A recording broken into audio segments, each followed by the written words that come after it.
So I'm a believer if you are developed in such a way over time and the role is given to you, you need to say, "Hey, I'm going to take this on," or "No, I'm good." A lot of times people take on things and they're not good, and they find out that their leadership skills need to be strengthened much more. I'm Mark Cook, president of Windfall Partners. We get leaders unstuck and thriving with their teams. After turnarounds as chief executive, the largest ever studies of award-winning leaders, a New York Times bestseller, and 5-star keynotes. I've coached 4,000 client wins at top brands. My Bold Encounters is an advanced system for leading. First, powerful steps on a path forward. Second, problem-solving skills that beat obstacles fast. Now, lead with Bold Encounters today. Welcome to Bold Encounters. I have with me Rochelle Hemingway today. How are you, Rochelle? I'm well. How you doing, Mark? Good. I'm not going to introduce you yet because we're going to do that in a second. I just want to tell why I have you on the show because it's so fun. Recently, I went and did small presentations to small groups at a business expo in Washington, D.C. So I walked into a room literally with hundreds and hundreds of people milling about. It was the expo hall that I entered first. And there's this bright light of an inspiration in pink with all these people coming to her, talking to her. And it literally took me the entire day to get a conversation with you because not only did you have fans and clients and people seeking you out in your bright pink, beautiful attire, and you looked like a perfect actress or something. You had friends that were clearly dear in the dozens just wanting to talk to you forever like it was a wedding or something. Wow. An inspiration, a light on the planet, and clearly a visionary sharing advice and ideas with people. I couldn't believe it. And I had to talk to you the second I saw that going on. Am I exaggerating? No, you're not. And listen, at first I was like, who is this creepy guy? I mean, I don't even know what's going on right now. Like, I'll get to you in a minute. No. And then once we connected, I was like, yes, we should collaborate. We should do something. And so when you offer this opportunity, I was like, this is absolutely great thing. So, yeah, at first I was like, I'm not quite sure, but you're not wrong.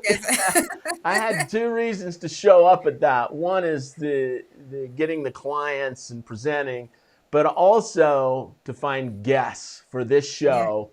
And the second I walked in that hall, I was going to see if you were a guest. And so I started hunting. So forgive me.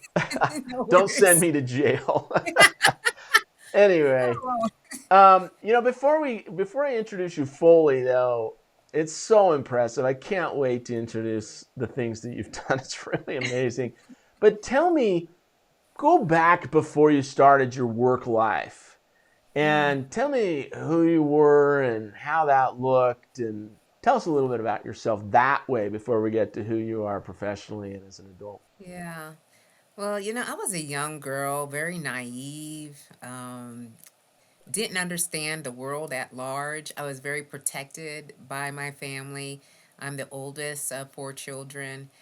Mm. So, I was supposed to be a boy. I ended up being the girl. Wow. And I was almost reared as a boy. And so I was doing a lot of hard labor, manual laboring with my dad mostly. And I was quite overweight as a child, so I didn't really have a voice, low self confidence, low self esteem. So that was kind of the first impression of the younger me. Since the moment you were that young girl in life, you've had the time to do some pretty amazing things. And I just want to introduce our guest to that. So, Rochelle, on a military base, she's in the Air Force. One of the other things that was really interesting to me is my father's in the Air Force. He was a chaplain and really a thought leader and an inspiration in himself. And so she rose to the top rank of enlisted people among 8,000 people. She was one of the top three leaders on that base. and she was a commander in chief, and she helped either formally or informally lead 8,000 people. I want you to picture where you work or where you go to work while you're getting ready to work, and think about if that place were 8,000 people. People may not know this, that while there's very large companies, 8,000 people is a very, very large company. There's very few companies in quantity that have that many employees. So it's quite something to help lead 8,000 people. Tell us in a minute about that, because there's some interesting fun facts about where it was and how that looked. But Yeah. before we go there, I just want to talk about what you do professionally, and it won't be surprising given how we started this out. And that is that you are an image consultant with this Yes. secret weapon of fitness, and we're going to go into that on the how it happened for you and how it can happen for the audience. But you're Yes. an image consultant in the military, in business, and in politics, and you've got a secret weapon of weight uh, discipline. So we're going to talk about the methods there. And then the last one I'm going to sneak in, is that you're a mother and you have an incredibly dramatic story about that, and an intense love story with regard to being a mother. And I am a mama's boy. I lost my father when I was a young teenager, and she was both, and it was a really tight relationship that developed between the youngest of 8 and a mother, the 2 left at home all alone, and she had to go to work in the workplace, and that was a big change for us. So it was hard on me, but she managed to do all that she could. So you can imagine that she and my wife, there's no one that touches them on the planet. She's gone now. I miss her for a long time, but I'm all about motherhood. And you have a very strong message about motherhood, and it's surprising to me because of the world today. Yeah. So, did I miss anything about who you are? No, you didn't. And it's command chief. I don't want anyone coming What did after I me, say? okay? What did I You said say? commander in chief, and I'm like, Oh yeah, sorry about that. in the military, it's kind of, there's a lot of hierarchy and structure Very in there. specific. So Yeah, yeah, there's command very chief, specific command chief. top rank. That's You're like, what are important. you leading at? Yeah. That's like a way high level.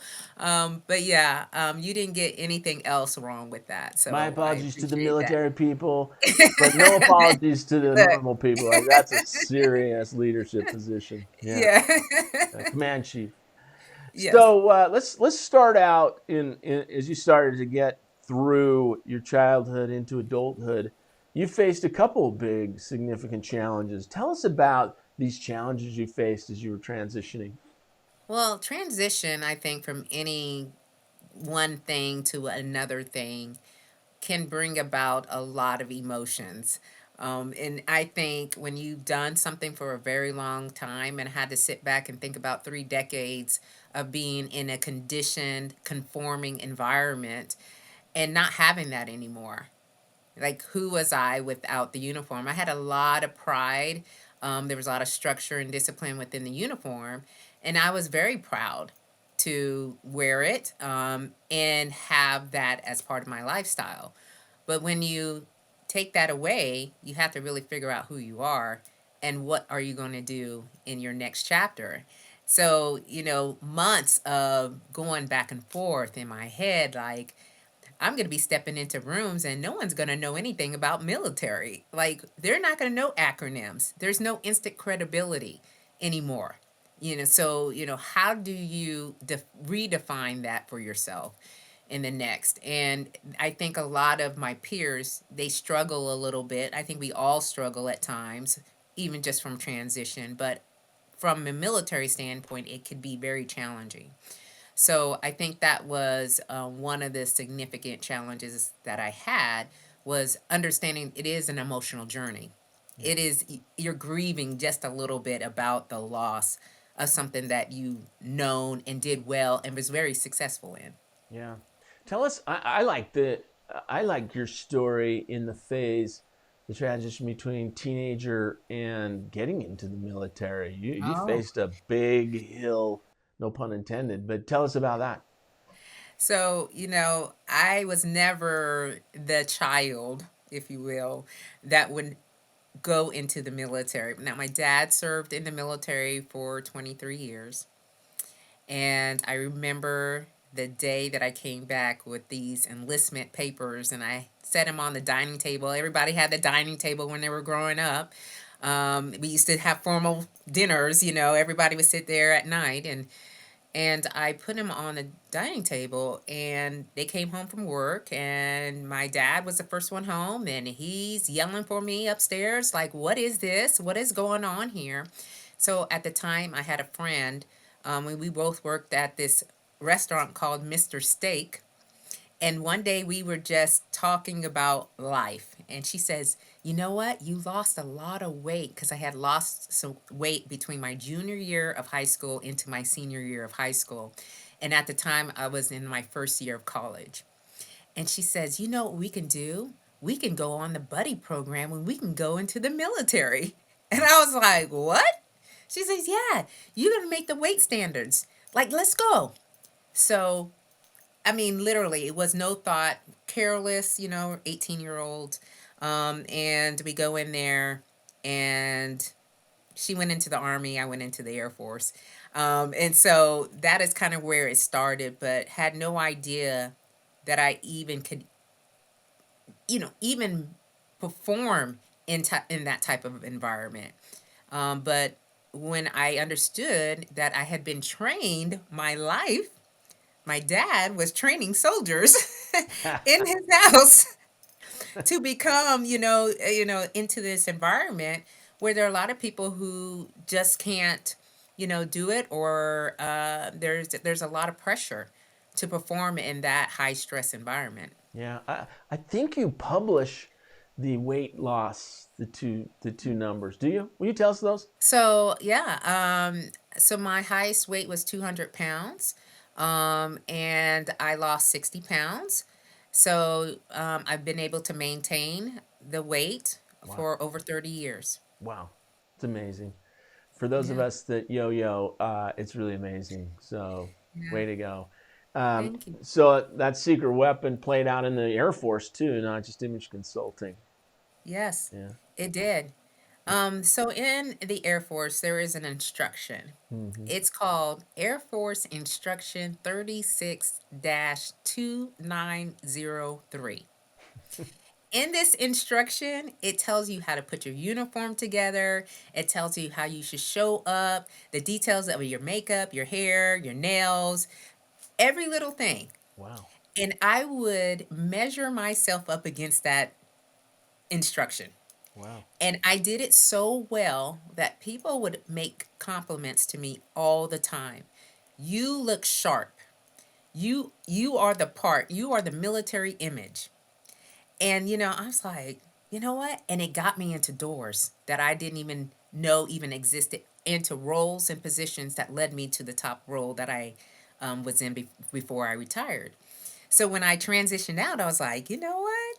If it worked well for me in the military, let me see what it does. And now I can help others to help with their image. And boy, oh boy, Beating on I'm your like, door. jackpot. Like, this is it. Yeah, it's impressive.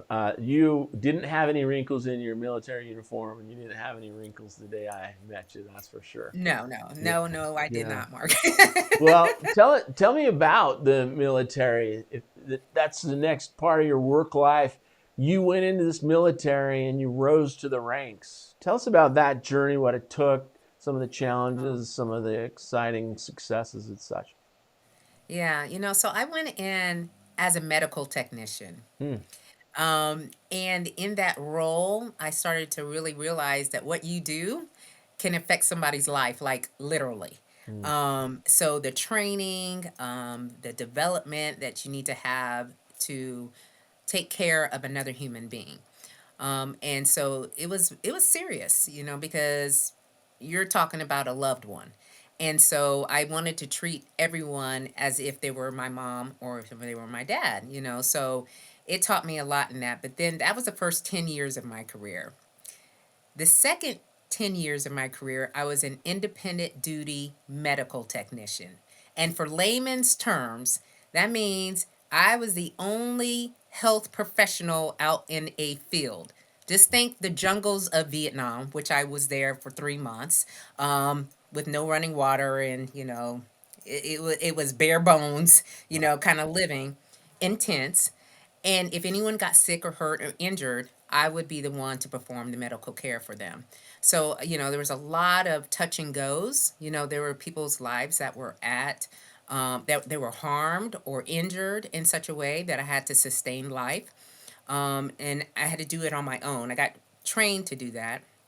And then I went in to become a first sergeant, which is like a social worker where I only focus on the health and welfare of people, like finances, housing, administrative, HR. That is what I was doing for 4 years.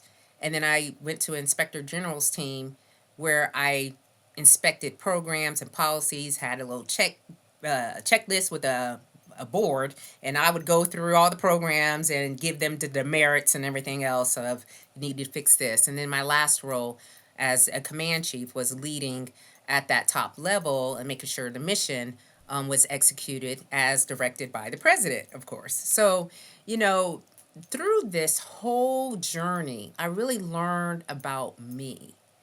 I know that sometimes, we're just in it and we're just like doing, doing, doing, doing. But I Mhm. really understood that I had what it took to be in that, to lead in that, and to do it well, even with the troubles. And now it did not come with ease. It came with adversity. I've had people challenge me from, either a woman, a black woman. It was, a medic. How are you in the military leading us? We're, in a male dominated career or an industry institution. So it did come with challenges, but every one of them I got myself, dusted myself off. I reset myself, and I just went back into it and say, you know what? This uniform is not forever. One day I will have to take off this uniform. Yeah. So, you have to start thinking in the long game. Yeah. And what you told me when we were having a discussion is that you told me that also, once you push through that in the military, you kind of face the second form of pushback, which is, hey, suddenly you were the one with the privilege. And tell us about that. I thought that was really interesting. Yeah. Well, that was like at the very end of my career. The last 5 to 7 years of my career was really like where I saw that all the hard work that you put in sometimes does not come out the way that you thought. So I thought, hey, there's a secret club, there's like a secret ring. I get all this type of information. People welcome me in, and it was just the opposite. It was almost as if we don't want you to serve in this role, and we're going to make it very clear to you that that's what this is. And so, for about 4 or 5 months, I was really contemplating, like, why I served for so long, only to be faced with people or situations that was telling me you don't belong here. Mm-hmm. So again, I had to think outside of that. Getting over that was there was a challenge for me. I had to do a lot of digging in to who I was and really tell myself I earned it. I earned every bit of it, and it's okay if people challenge you and say otherwise. You just got to focus on why you're there. And I realized there were so many other women behind me that wanted to do what I was doing. And so, how do you rise up above that? You think about, hey, bringing another woman up to that role, or even a man. It didn't really matter because I had so many people that were behind me and supported me. And so I had to continue with that thought process. Yeah, Yeah. it's interesting also that so many people, so many of us have an imposter syndrome in any situation where Oh, yeah. something changes, And so you probably had a little of that yourself, but also you're saying that other people that were around you in the military were seeing you as an imposter. So you were facing kind of a double imposter syndrome from both Oh sides, yeah. which is pretty unusual, I think. Yeah. Wow. Okay. So tell us how did you rise in the ranks? Like what was the few things that really helped you help others to do their jobs better? You had some fair amount of babysitting, I imagine, where it was, and also the things that really helped you gain trust from those above you. All those things that helped you rise. Tell us about those things. Yeah, I started to observe a lot of the people that were successful in the military. I would go to meetings, and at some of these meetings, you know how they have people sitting on the back sides, and only the important people can sit at the table, right? Right. And so I would be on the back wall, and I would have a little notebook. And I think I started tracking it at about my 10th year in the military, where I just write down qualities or words that I thought were very important to have and to be successful in that space. And so I did that for like, I think about 10 years. Wow. It's quite a And, journal. what I tried to do was practice what they were demonstrating and then take it to the next level of mastering it because it was getting the results that I wanted.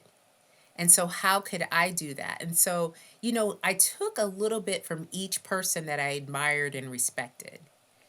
And I started to use that. And it was like this mini toolkit that I created for myself, like a blueprint. Like, okay, Rochelle, like when you go into presentations, make sure you talk about this and you close it out like this because when that person did it, everybody was clapping. Everybody was like, yes, approved, So I wanted that kind of feeling as well. So, I think it was because I took a lot in. And also, when I was in the ranks for a very long time, there were some ranks that I held for like 6 years, 8 years. I was a late bloomer. Um, I had to really figure out what I was missing. Mm. So when I got to that next rank, it wouldn't be so hard for me in that because I've already kind of learned through experience. So I think experience tells a lot about a person. I had a little seasoning put on me, like a lot of seasoning, and I'm like, okay, I think I'm marinated really well. I mean, I think I'm ready to, enter into this next level. And I think it was most fitting for me. I needed that, Yeah. so I can feel confident in what I was doing in that next role. Yeah. Yeah, and I'm going to have you spell out some of those things at the end where we Yeah. kind of do the really super practical advice and some detail behind how to attack it. But I think we're all curious. Like, so you wrote a list for 10 years of important attributes or at least words that you were seeing in the reality of this particular workplace. And what one of the things that would be interesting is maybe some of the maybe three of the ones that you remember that really made a difference, and then those ones where you said, I'm missing something to be complete. I need to get these other three up to par or beyond par. Tell us about those few things. One, I would say lead by example. Mm. You can't be telling people to do something that you're not doing yourself. Mm-hmm. And so I would always hear when people weren't doing it right, like they're a hypocrite, they're just talking a whole bunch of words. A lot of people want to see action.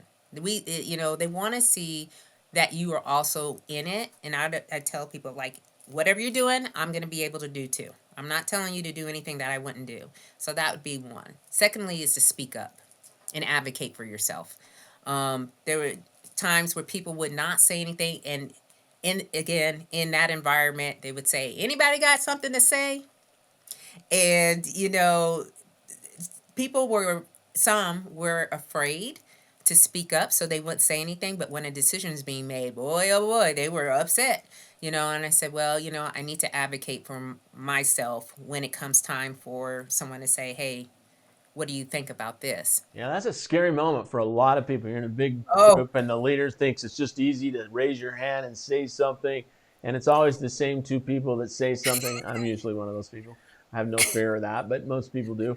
And so you just told people to get those vocal cords moving. And the first person was yourself. Like, that's give right. yourself the voice, right? Yeah. You know, um, and I also would say take care of yourself first too. Hmm. You Yeah. know, What are um, some other things? What were some other words that you had on the positive and the got to get better side? well, it was a lot of like communication, understanding what you're saying, how you're saying it. Be frank and be honest. Be accurate. Mm-hmm. When they ask for information, people were fudging numbers and fudging, the results and the outcomes. So I really did think that, me listening and observing helped me so much. But I listened and observed the right people. I did the other ones. I was like, woo. And they didn't make it as far.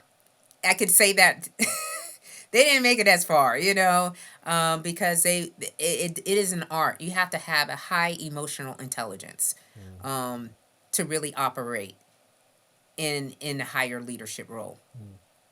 What do you think you were lacking most that you had to get into competent zone? I am not the person you want to come to if you don't want to hear the truth. You're I'm very honest. blunt. Yeah. I'm not sometimes politically correct. And so I had to learn how to tell it like it is in such a way that it was receptive. I remember I got into some troubles, as we all do when we're young and we're trying to learn. And I had a supervisor, and I told the supervisor what he could do. And I'll tell you, it didn't go over very well at all. In fact, when I told him what I thought about him, and I was an airman and he was a sergeant, he told me, you will report in your blues. And when you ever hear your blues uniform, it's either really, really great or really, really bad. Well, in my situation, it was really, really bad. So I got into my blues, and I had to report in one knock into his office, and he says, you are going to get a letter of reprimand for disrespectfulness of a NCO. And I said, copy all. But you know what? I meant every word I said. Yeah. you know? And I was like, I just needed to get off my chest. Okay. But I had to learn that there is a way that you can communicate your frustrations without going off the handle. And, we all get frustrated at times and upset with whatever's happening. How do you handle the pressure, and difficult people? So I've had many difficult people who I've had to work with. In the military, they just give you people. All right. This is your person's, you don't get to pick. So, and they can make your life miserable, make the team miserable, and you have to be able to manage that. Yeah, it's funny, all of us have these moments that we'd like to change how they went, but I think you're right. If you were to say the exact same words in a different energy that was a little calmer, no one would be offended. But as humans, we have to communicate the tone and the emotion, and that's what really gets us in trouble, right? I mean, you It could did. say the truth, and it would be fine if you just said it peacefully and slowly and calmly. But it's very difficult to get your body to do that, and your mind and mouth. Yeah, I was out of my. It was an out of body experience. I was like, and I just went after it. And there was a lot of people that were in the space, and they were listening to me as I was going in. Yeah. And yeah, that's when he quickly reined me in and said, "Yeah, well." That's great. But guess what? I got something for you. Well, I want to ask you about the other side because you've faced the other side, I'm guessing. So, first of all, tell us where the base was where you went to top rank in that military, the Air Force, and command chief. And, 8,000 people definitely, I have to predict, based on the stories I've heard about the Air Force from my own father's stories, he was a pretty tame person, but there's some stray cats when it's free time, and where you were was wide open spaces. So tell us about some interesting moments you had on that side of the military, the leadership Yeah. side. So, I went to the base without my family. When they select you to these top positions, sometimes, because my husband also was serving at the time, but he was very close to retiring. And we Mm, had our son, and we didn't want to pull him out of school. So we had to make a decision on, and we decided that I would go to the base by myself and be there for 6 months by myself. wow. And so he finished up his time in Arizona because that's where we were stationed at. So I get to the base, and it was almost 90 degrees in Arizona. Mm. And the day that I landed in South Dakota was like 20 degrees. Okay. Oh dear. And so, the guy, whoever the pilot was, I guess, because it's a very small place, they knew I was on the plane. And they told him, they said, "Welcome, Command Chief Master Sergeant Rochelle Hemingway to South Dakota. It is not 90 degrees here. It is a bone chilling 20 degrees. So I hope you bought all your cold weather gear." And I was like, oh no. Oh no. Now I've been stationed at two other bases that were cold too, but this particular cold was cold.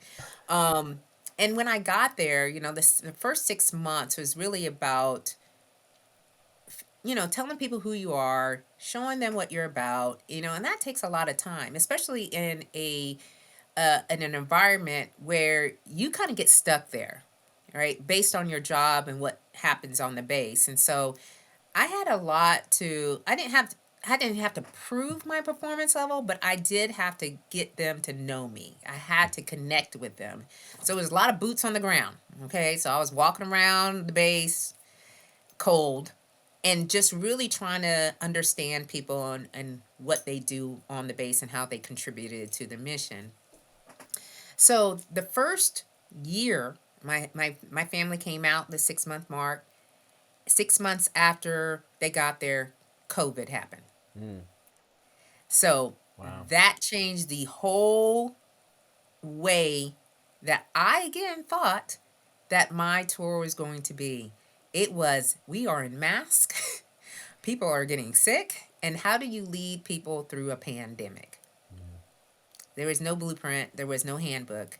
And so we had to learn every single day about how to manage people, how to manage resources, how to get prepared for a mission as far as bomber planes going out. So it required a lot.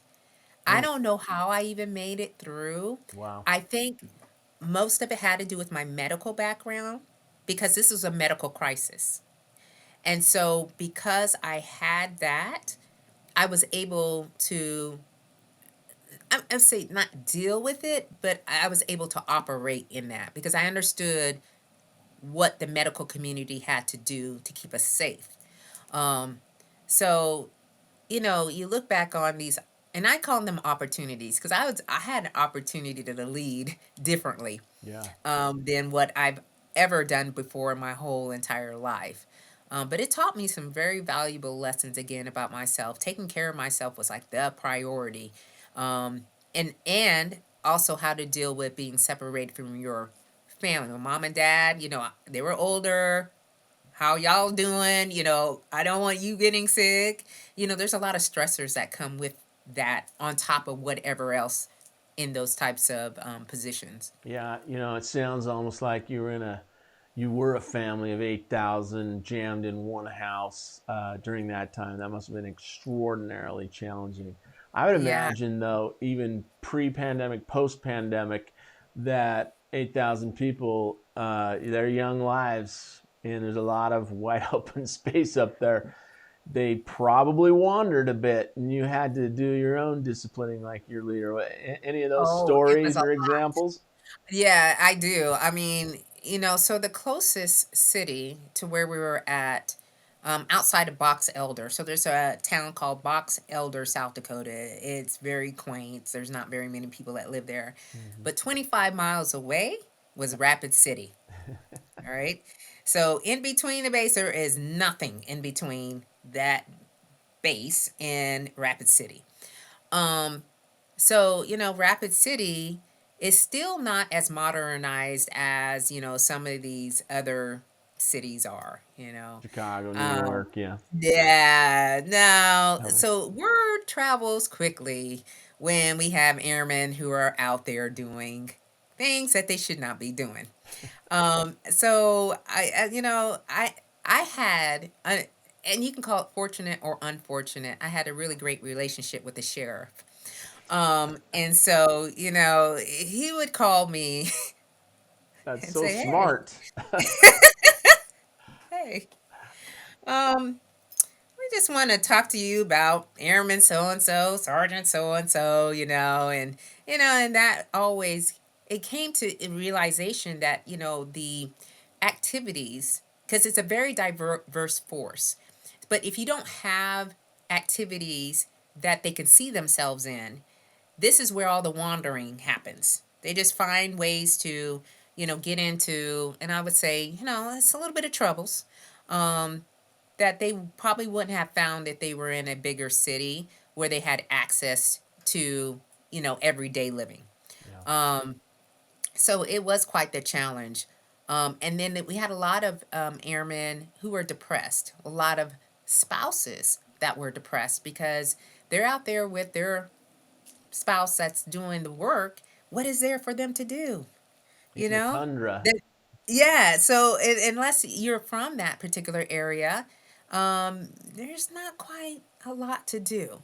So we had to form committees. We had to form clubs. We had to do, activity. I remember we put on uh, a dance. It's kind of like an all nighter. Like, okay, all airmen can come to the club on base. Okay, it's safe.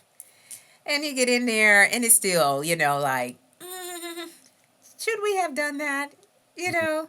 So, but we had to come up with some creative ways to keep them entertained. Yeah. Um, That's yeah. fascinating. That's a big challenge with that many human beings. Oh, So, yeah.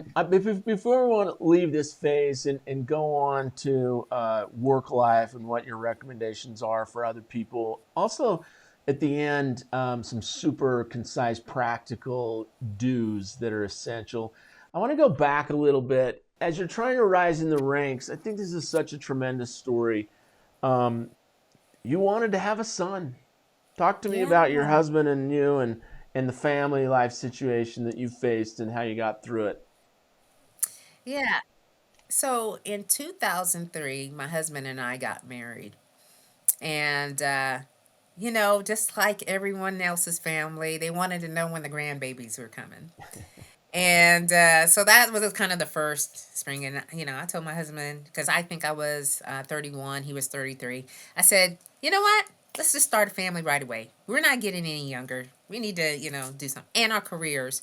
I mean, both of us were in the military. We were both getting deployed out to these different areas in the world. And so we had to kind of do the timing thing. And so we started, to try to have a child.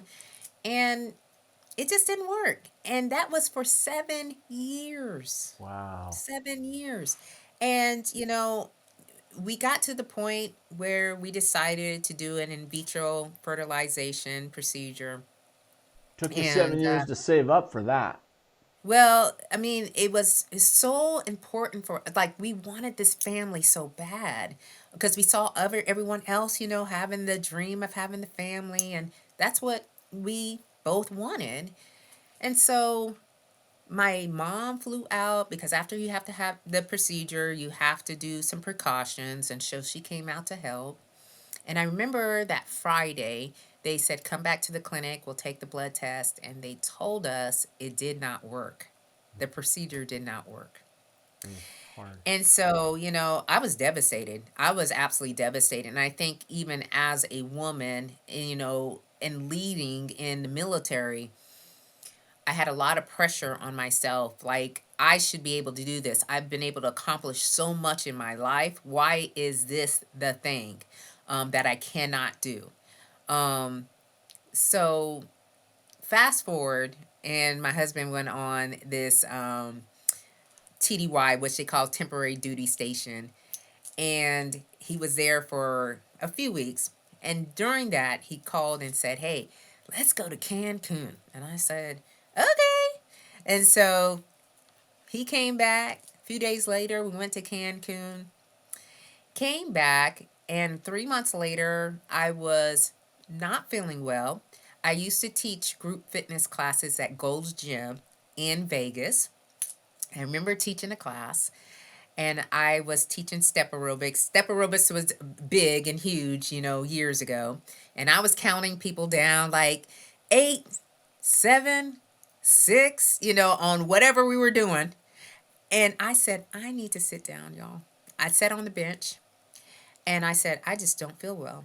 So, because again, I worked in the medical for a very long time, I was in another role. I was in that first sergeant duty role. And I went back to the clinic that I was working in, and the nurses that I was working with, I said, you know what? I am not feeling well. I think I have swine flu. I have H1N1, because Mm. that was what the thing was. And I got it from Mexico because that's where we were at. And let's do these blood tests. And so that evening, one of the nurses I was very close to called me and said, where are you? And I'm like, I'm at home. I'm like, is your husband there? I'm like, no. Why? What's wrong? What's what's the result? Well, you got a baby. Wow. And I said, what? Yeah, you got a baby. And the next morning, I went in the clinic, verified through an ultrasound, there was a baby. Mm. And man, 37 years old, I'm thinking, man, this is just a lot to take in. And as you mature into the pregnancy, you kind of find out if there's like gestational diabetes, preeclampsia. Well, here I am, with all these types of pregnancy complications that were happening.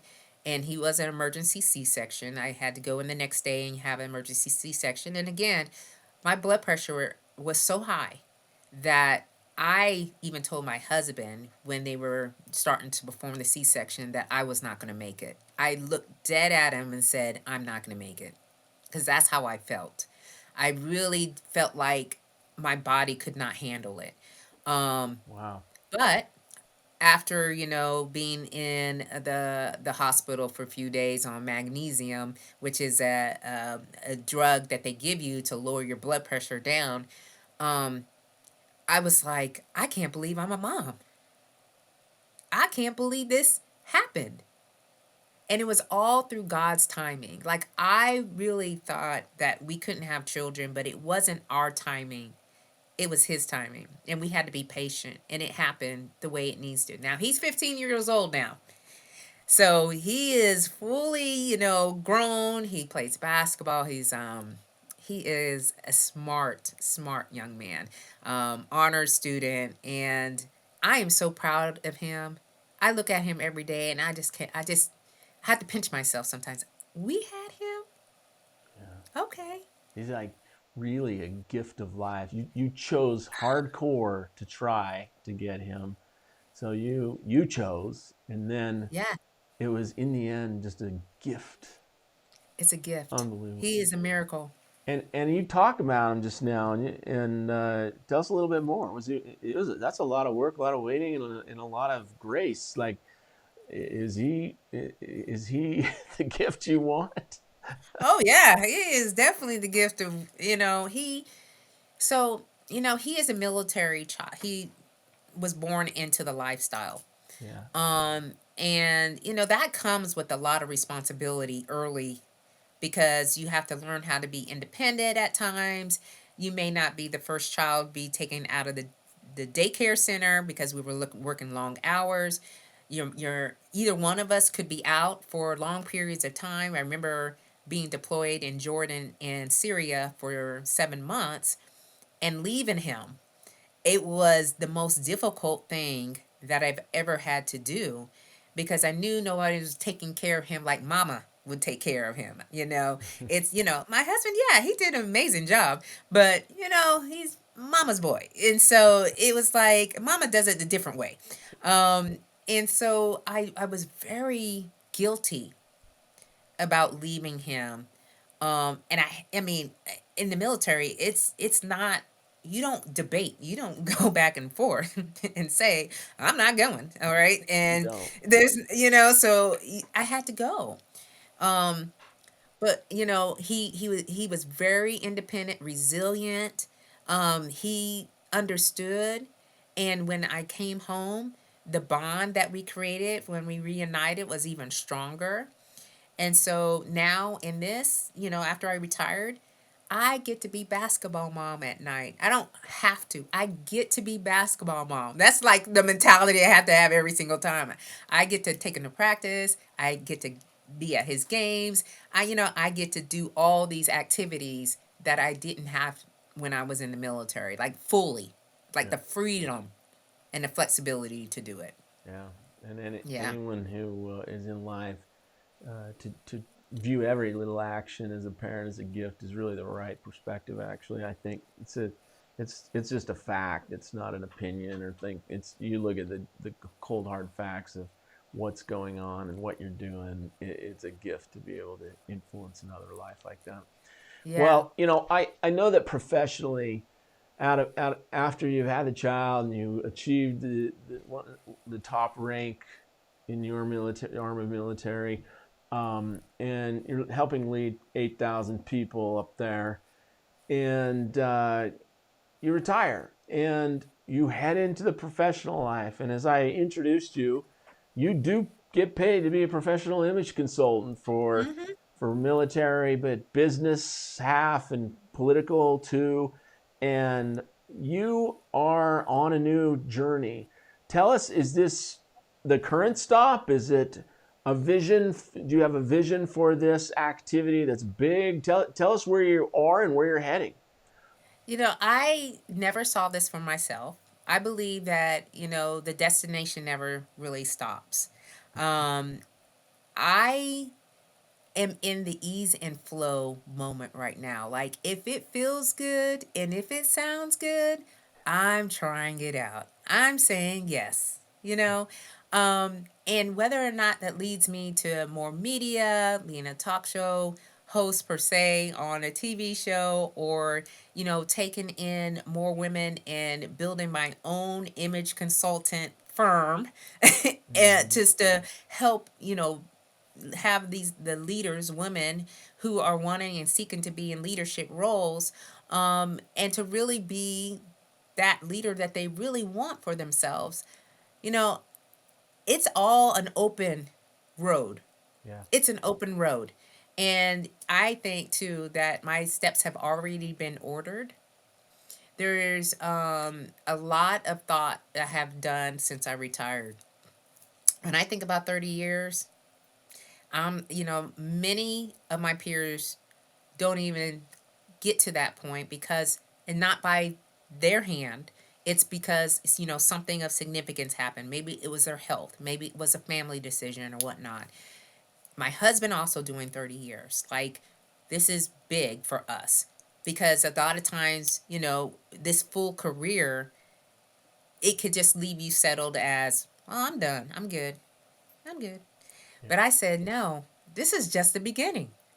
Yeah. I'm just now going to think about all the different ways that I can make impact and influence to change the trajectory of this world. Like, that is my whole mindset, is how can I do that? How can I be more of a resource with all the experience and expertise that I have? So, Yeah. it's endless. There's no cap, as Yeah. these young folks say. No cap. And I was like, okay. Well, you certainly earned uh, the appreciation of this country and the ability to have a little bit of a time to build something and make sure the pieces of it are right and everything. So we're all very grateful. But you also formulated your life lessons and this experience that you've had for 30 years in a very structured and leadership oriented environment into a philosophy called S.L.A.Y. And in a Yeah. minute, we're going to get to some bonus ideas that people can do right now to in their image and in their fitness and in their life. But I'd like you to just go through to the end of the normal part of this interview before we get to that more premium bonus section at the end. Talk to me a little bit about S.L.A.Y. and what it means to you and what it's all about. Yeah. Um, so in 2018, a few days before I deployed to Jordan and Syria, one of my airmen who I was very close with, he was about 20 years younger than me at the time, but we had our birthdays are 2 days apart. So he would come to me. We both had the same type of personality, very like extrovert. He's very fun loving, and everybody loved him. But a few days, he lost his battle with depression. Hmm. I could not attend his funeral. I couldn't, as the highest enlisted person in the clinic, I could not organize anything for him or his family. I had to go to the deployment. Hmm. So I went to the deployment not only having mom's guilt, but also heartbroken because I lost my friend. Hmm. And in that moment, I kind of thought back to our conversations that we used to have. And he would tell me, Chief, because that was the title that I had, you're slaying it. I'm just telling you right now. Nobody could touch you. Okay. And he would be very casually, about it. And I'm like, You what are talking you about the talking? Beyonce thing Yeah, too? yeah, yeah. I'm like, what are we exactly saying? I want to know what this word means, right? So, in the Urban Dictionary, because it's not in the regular dictionary, in the regular dictionary, it's a different type of connotation. So, Yeah. in the Urban Dictionary, it's really about making a great impression, dominating in your field of expertise, impressing and making such an impression that is everlasting. Like people will always remember you and doing it very consistently every single day. Like people knew what they were going to get. And so that's what he meant. He meant that. And I said, for 30 years, this is what I've been doing. Constant band. It's just been a message of you got to show up in excellence. Show up in excellence, right? Doing things the way that they are teaching you to do it and putting your own little spin and personality on it too. All right? Don't leave yourself out of that. So then, after, I took that on, I came back from the deployment and I was writing in emails and I would say, his last name was Brooks. And I said, Airman Brooks would want us to slay it, y'all. So that's what we're going to do. I had the authority to write emails and kind of say what I wanted to say within the boundaries. And so the encouragement, and you could see people were really inspired by just what I was sharing. And they wanted to do it in his name, like, let's make him proud. He had his demons and he had his things that he was going through. Let's live hit through him. Let's get his name, and so that it doesn't be forgotten. So, okay, again, I'm very thoughtful and I'm very insightful. And I found out that about myself. And I said, I just can't go to Ellsworth Air Force Base because I had got selected to go and just say, okay, y'all, we're just slaying it. So I wanted to make sense. I wanted a vision of how someone can endure through a long game. It's a strategy of stay ready to be ready, lead out loud, having a sense of community, and knowing you are built to last. And these are the things that I was focusing on for a very long time. And now I help others to see that they can do it in their own way. So I've created talk show around it. My business is called Slay to Success. And so it just most fitting to the journey that I've had so far. Tell us about the talk show. What is it called? How do they find it? The Slay to Success talk show, Mm-hmm. and you can find it on YouTube. And I go live every Sunday night at 7 p.m. Eastern Standard Time on LinkedIn, Facebook, and YouTube. It's terrific. Yeah. Okay, so let's tell us. You actually have pinned these down. Be really explicit about these letters, slay. So Yeah. what do they mean? What I mean, what you told us what they mean, but what do they stand for? What is the acronym? Yeah. So the acronym is, again, stay ready to be ready. Mm-hmm. And let me just talk through that a little bit. It's all about preparation. Mm-hmm. I was deployed to another place, and that was Vietnam. Mm-hmm. I was not prepared to be out there in the jungles of Vietnam. In fact, I thought I was going to be in a hotel, and I was just going to go to a little site, and I would just help people out. And then he said, "No, no, no, no. You're going to be out here for 3 months. So all the food that you were supposed to pack into this little um, bin, that's going to sustain you for." 3 months. Needless to say, I lost 20 pounds while I was out there because I did not pack enough food. I was not paying attention to the checklist because I was like, that's not going to be me. Well, that was me all day. Hmm. So from that, I learned that, you have to be prepared in order to take on a different role or responsibility, and asking all the questions about what it is. Because it's better to be prepared for an opportunity than to have an opportunity and not be prepared. Okay. Stay So ready to be then, ready, right? stay ready to be ready. Okay. What's the next You one? know, the L is lead out loud. So again, I'm very observant. And when I see a leader take the back seat and let other people lead, and they're the ones that's supposed to be the leader, I could always tell who was the informal leader. Hmm. So, you would go into a work center, the people that had the stripes and the little birds, or, whatever symbol they had. If they weren't leading well, you could tell there was somebody else there that was leading. And sometimes they would get it right and sometimes they wouldn't. So, I'm a believer, if you are developed in such a way over time and the role is given to you, you need to say, "Hey, I'm going to take this on," or "No, I'm good."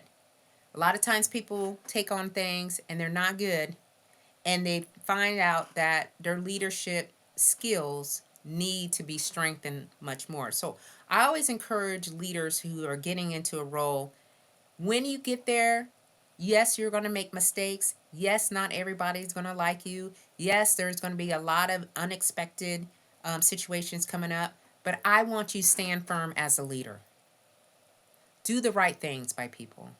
All right. They want to be led well, and they want a leader who's going to advocate on their behalf. So, I'm always wanting someone to really stand confidently into the role, but understand it is a hard role, and you got to know what you're getting yourself into. So lead well, Yep.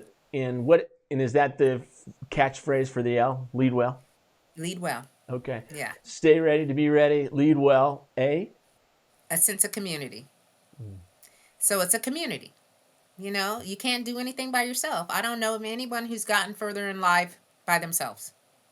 Mm. You need people to support you. You need allies. You even need haters, okay? Mm-hmm. I would say that sometimes your haters make you work even more harder. Yeah. But you need some people in your corner that you can depend on, and don't act in a silo. You're not on an island by yourself. But you got to be selective on the people that you bring into your community. Yeah. So I like the A because it does two things in my mind. It makes it a noun instead of just a feeling.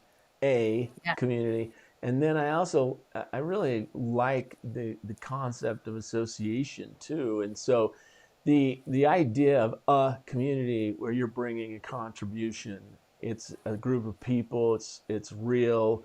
You really have to do these things, and it's not just a feeling about that community. What you get out of it is what you bring to others in the future, and Yeah. that's terrific. So stay ready to be ready, lead well, a sense of community or a community, and then what's why?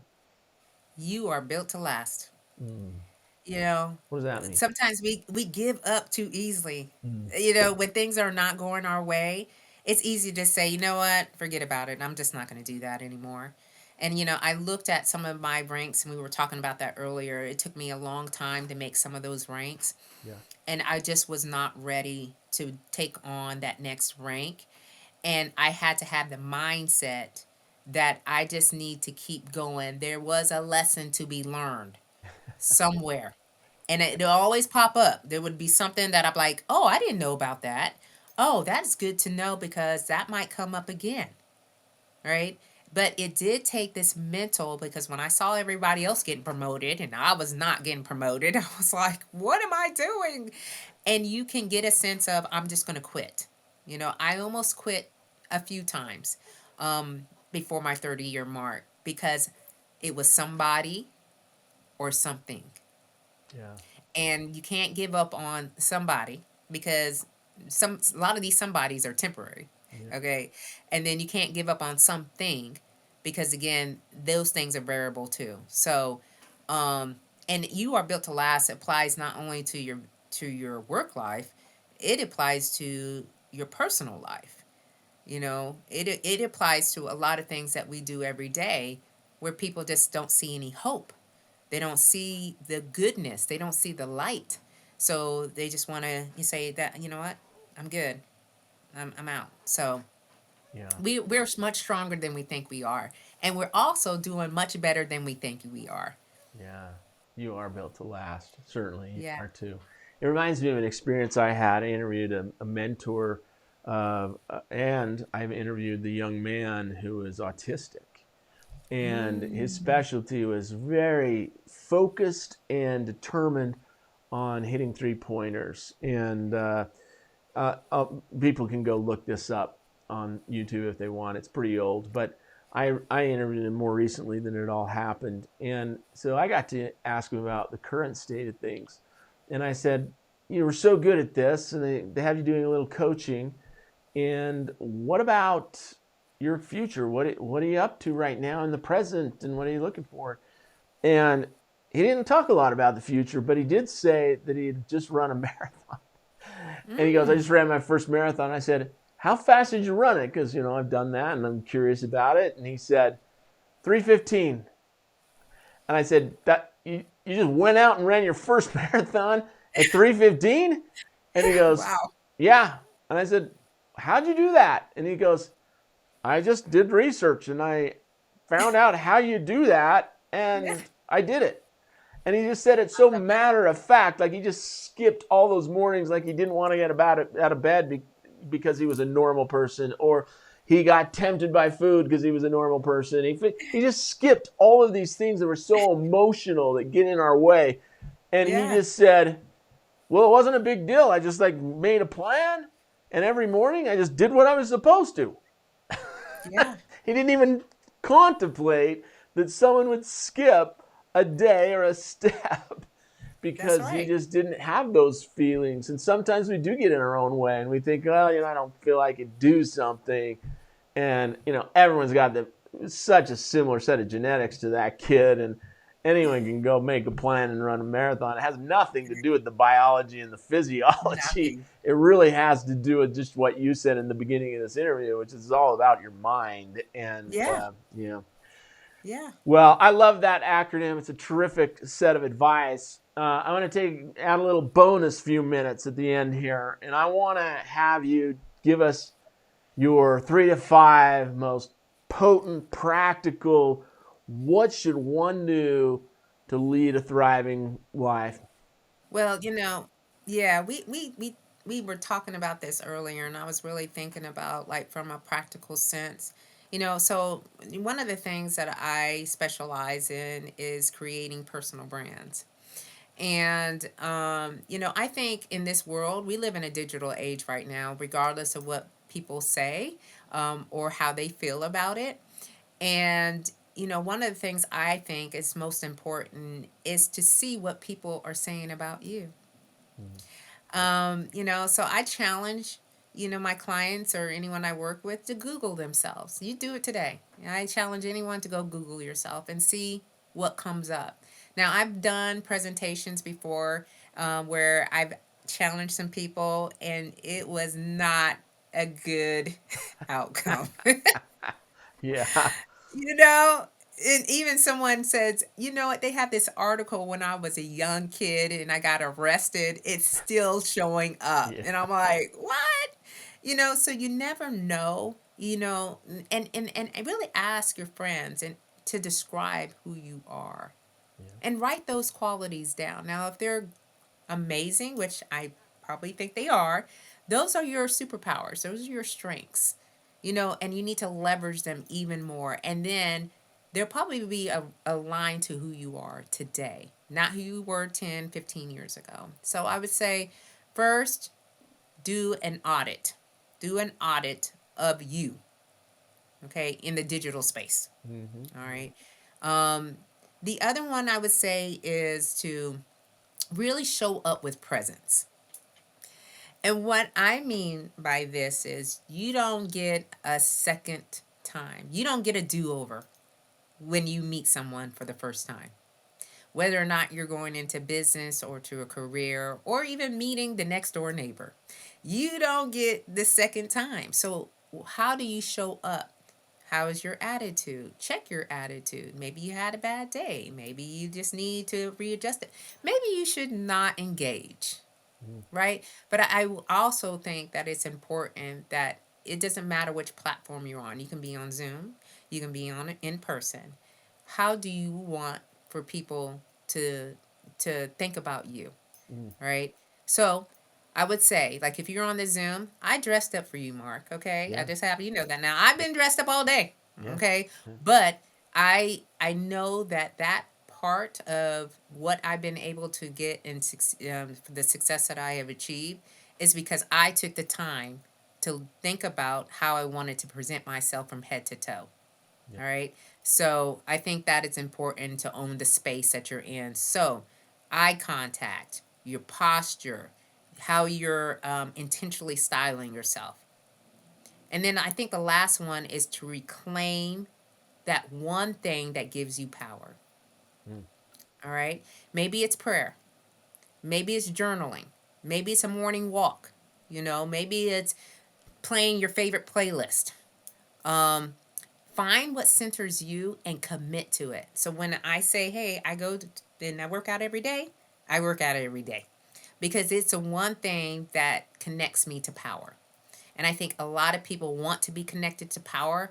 They just have to find it and seek it and commit to it. So stay ready to be ready. How you present yourself is kind of what you're saying. Yeah. I Yeah. love that. Yeah. Those are great pieces of advice. Well, Rochelle, I'll give you one more chance to do two things. One, anything else you'd like to tell people that you have to offer them, and then tell us where to find you. Yeah. Anyone who is looking to rebrand themselves in their next, I would offer you this. I want you to dream big. I want you to dabble as much as you want to about whatever that it is, and I want you to do. We have more days behind us than we do in front of us. And so when you look at your life and you think about, well, it's too late. I've already had my time. It's not my turn.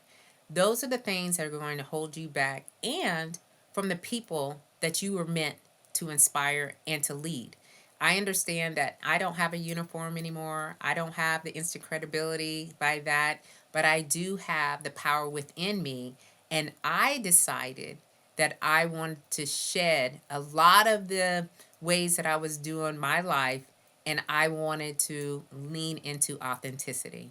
So the difference that it really makes, it's you. You are the difference that sets apart you from everyone else. Do not try to be anyone else but you, because it won't work. It never does. So I would leave that to anyone who is just stuck and not quite sure. Feel empowered, feel inspired to do something that you've always wanted to do and do it successfully and slay all the things that come your way. I just saying. Slay, but do it 3D. Dream, 3D. dabble, do. Love it. Yeah. Love it. Okay, where do people find you? How do we find you?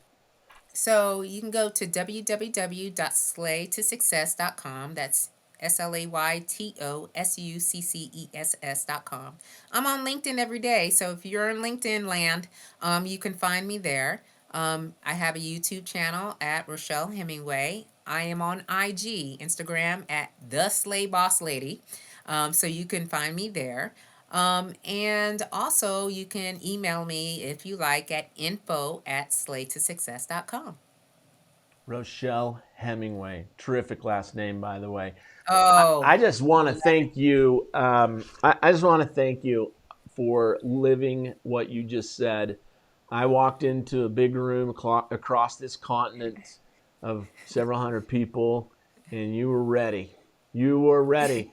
And if I hadn't noticed you and your bright pink and your amazing dress and how you brought yourself and the people and how you carried yourself with hordes of people coming towards you, I wouldn't have sought you out. I wouldn't have learned what I just learned. I wouldn't know you today. I'm so grateful that you walked your talk. yeah. Well, you know what? This was supposed to happen. Yeah. So, I'm grateful that we were there at the same time.